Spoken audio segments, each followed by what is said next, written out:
You already know what to do. The problem is, you don't do it. There comes a moment when you stop trusting your own promises. You tell yourself you'll change. You say you'll push harder. You believe this time will be different. But when the moment arrives, something pulls you back. Not loudly, not dramatically, just enough to keep you exactly where you are. And at first, you don't even notice it.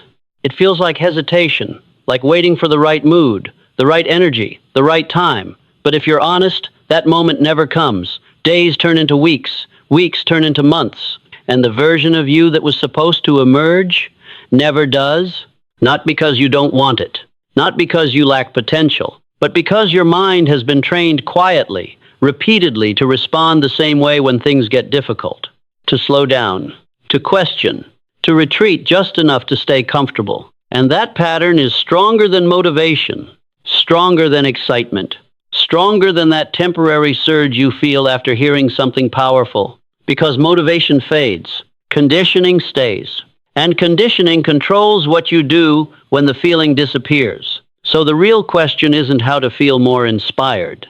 The real question is, what do you do when you don't feel inspired at all? Because that is the moment that defines everything. The moment where most people stop and a few keep going. There is a way to take control of that moment. Not by forcing yourself with willpower, but by changing what runs through your mind before you act.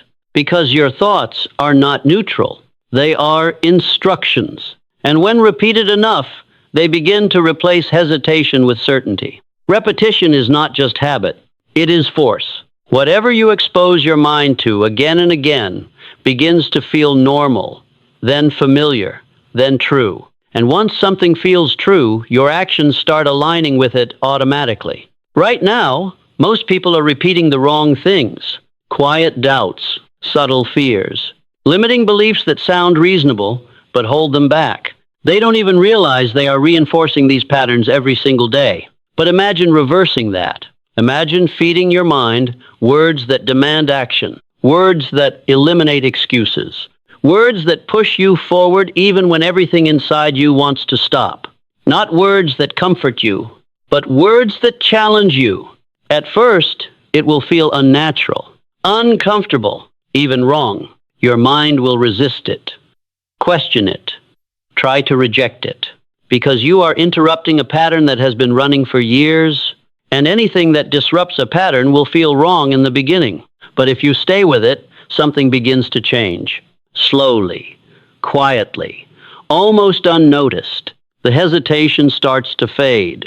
The internal resistance weakens, and you begin to act faster before doubt has time to take control. This is where transformation actually begins. Not in big dramatic moments, but in small, repeated decisions where you choose to move instead of pause, to act instead of overthink, to push instead of retreat. And the more you repeat it, the stronger it becomes. The more you repeat it, the stronger it becomes. Your mind begins to expect action. It no longer defaults to hesitation. It no longer searches for excuses. Instead, it moves automatically, naturally, without the same internal resistance that once held you back. And when that shift begins, something changes in the way you experience your life. Discipline no longer feels forced. It no longer feels like something you have to fight for every single day. It becomes part of how you operate. You start to notice it in everything, the way you approach your work, the way you respond under pressure, the way you react when things don't go your way. Instead of breaking, you adjust. Instead of stopping, you continue. And in that continuation, something deeper begins to form. Not excitement, not motivation, but certainty. A quiet, steady confidence that does not depend on how you feel in the moment. A sense that no matter what happens, you will keep moving forward. That is what makes a person unstoppable. Not perfection, not constant energy, not always feeling ready, but the ability to act especially when it's uncomfortable, inconvenient, or difficult. But everything comes back to one central point. What you allow your mind to hear again and again. Because those repeated thoughts do not stay as thoughts. They become beliefs. And those beliefs shape how you see yourself. And how you see yourself determines how you act, especially in the moments that matter most. That is why what you are about to repeat to yourself is not meant to be heard once and forgotten. It is meant to be repeated, absorbed, driven into your thinking until it becomes automatic, until it replaces the patterns that have been holding you back for so long. Repeat it when you feel tired. Repeat it when doubt begins to appear. Repeat it when you feel like stopping, especially then. Because those are the moments when your old patterns are strongest, and those are the moments where change matters most. If you stay with this long enough, something begins to harden inside you. Not in a negative way, but in a powerful one. A resilience, a refusal to break, a mindset that does not collapse under pressure, but pushes through it. And once that begins to take shape, everything starts to shift.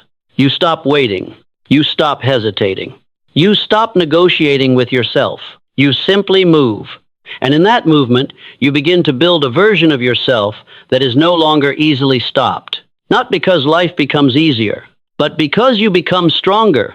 And when that shift is complete, you will no longer depend on motivation. You will have something far more powerful. You will have control. There comes a point in a man's life when he begins to recognize something he has ignored for far too long. Not because it was hidden, but because it was subtle. It does not show up as failure. It does not arrive with noise. It reveals itself quietly in the moments where action was intended but never taken. If you were to begin again, you would not first look at what you failed to do. You would look at what you repeatedly allowed to happen. Because a man does not lose control all at once.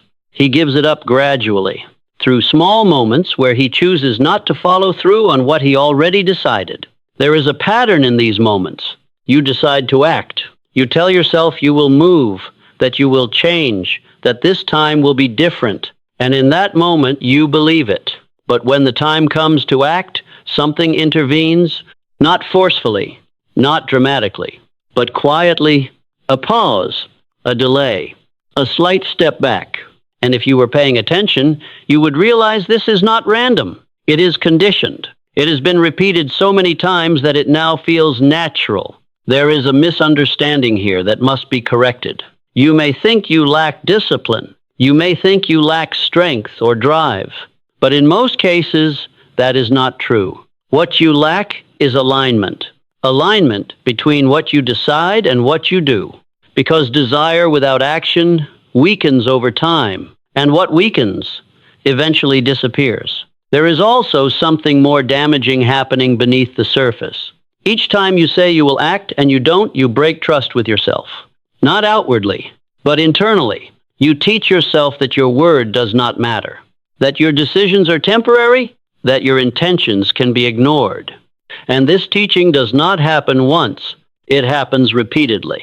And what is repeated becomes belief. If you were to begin again, you would protect this internal trust above everything else, because without it, no real progress can be sustained. There is also the speed of this pattern. It happens quickly. The moment appears.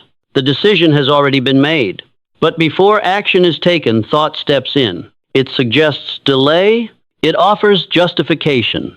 It presents comfort as something reasonable. And because this thought is familiar, you accept it.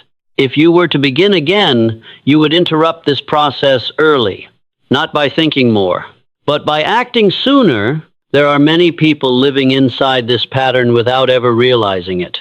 They talk about what they will do, they plan, they intend, but their actions do not follow consistently. And over time, they begin to see themselves as inconsistent people, not because they are incapable, but because they have practiced inconsistency.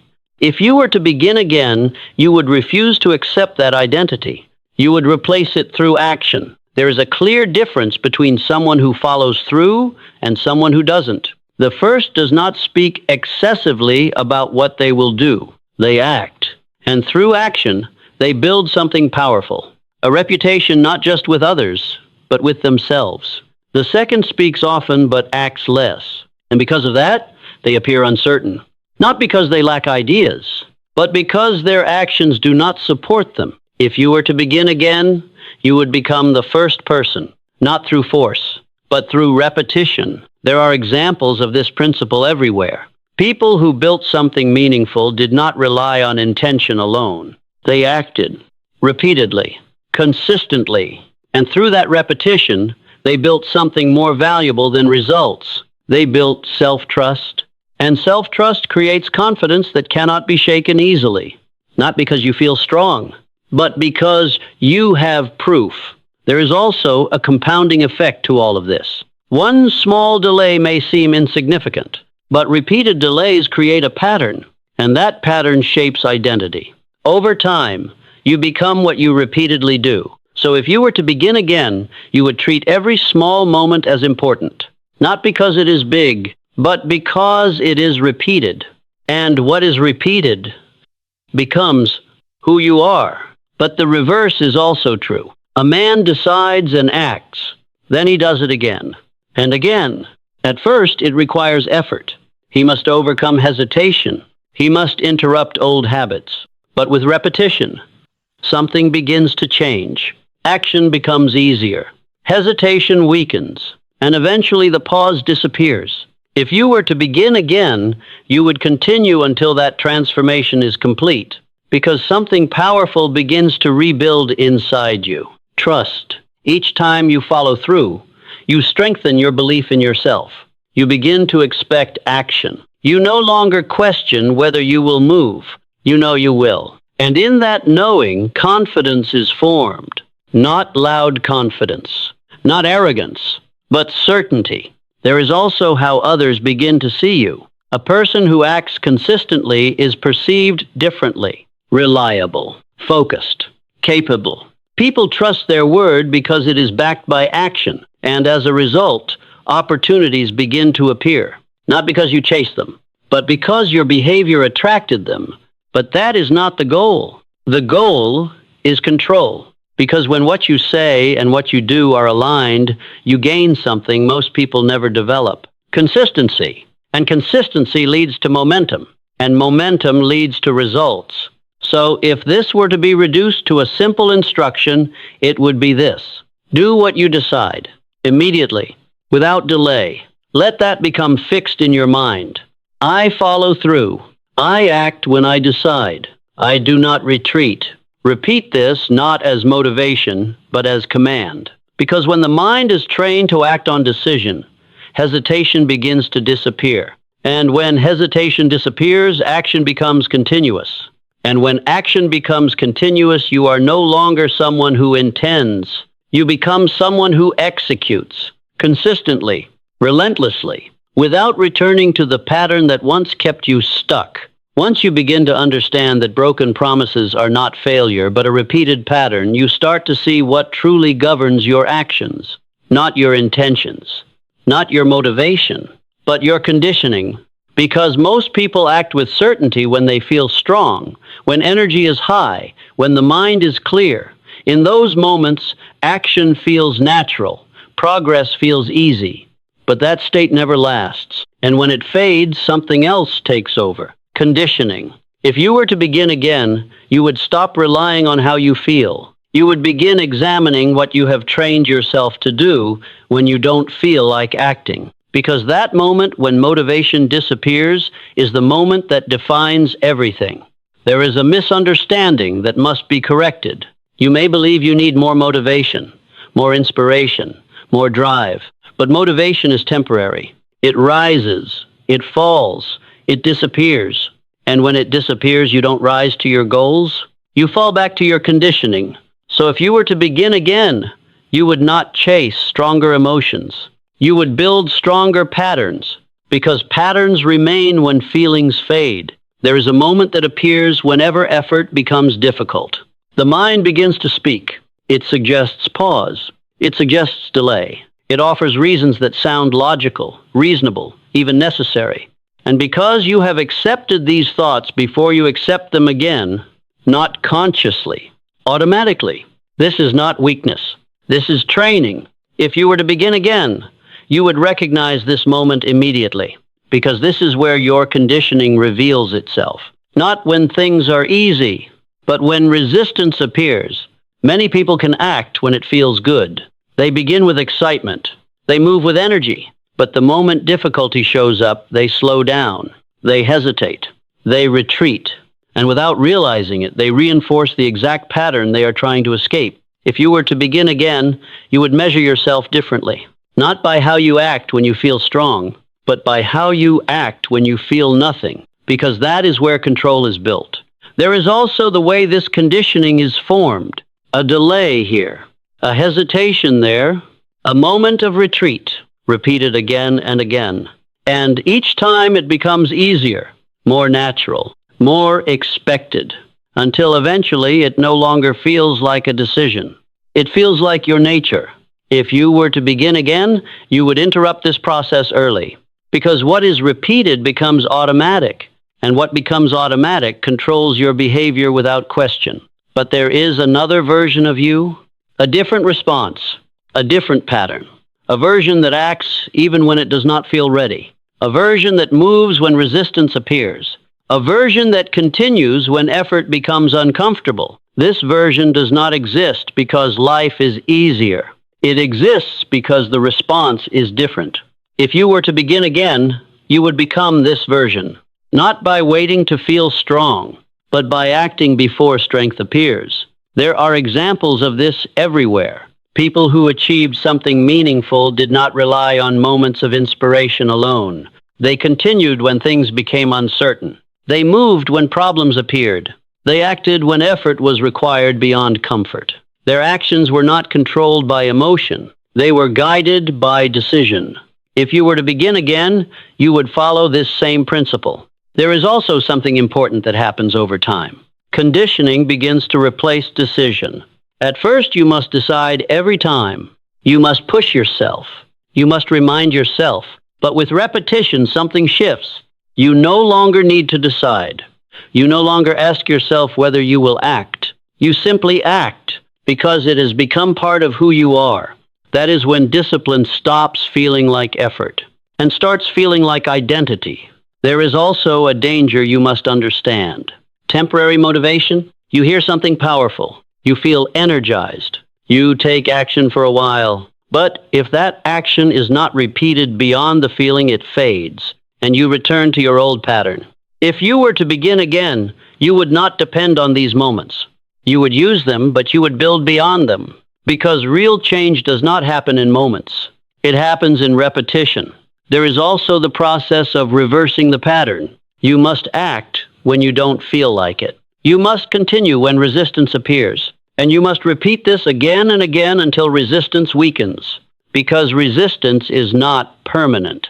It is sustained through repetition. If you stop reinforcing it, it fades. At first, this will require effort. You will need to push. You will need to act against what feels natural. But over time, something changes. The effort decreases. The hesitation fades. The action becomes faster, more immediate, more natural. If you were to begin again, you would continue until you reach this stage, because this is where transformation becomes stable. There is also how others begin to see you. A person who acts consistently, regardless of condition, appears different, stable, reliable, certain.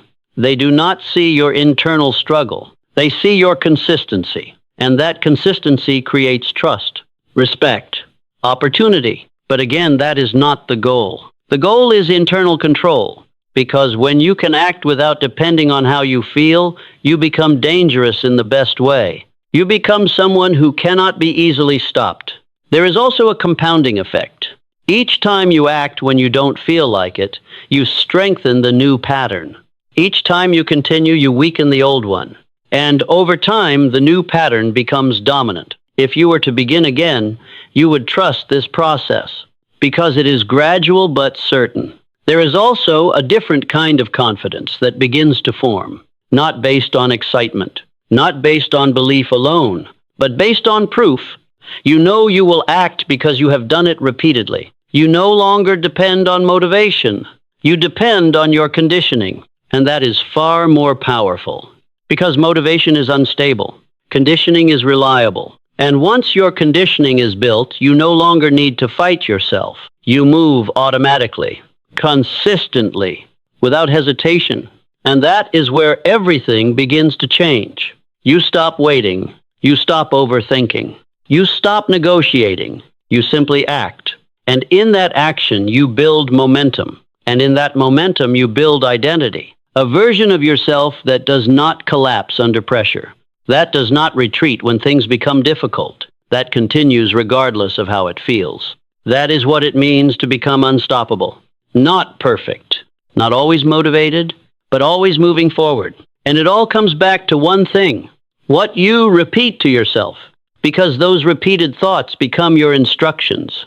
Those instructions become your actions. And those actions become your life. So choose them carefully. Repeat them deliberately. And build them until they become automatic. Because once they do, you will no longer need to force yourself. You will no longer need to rely on motivation.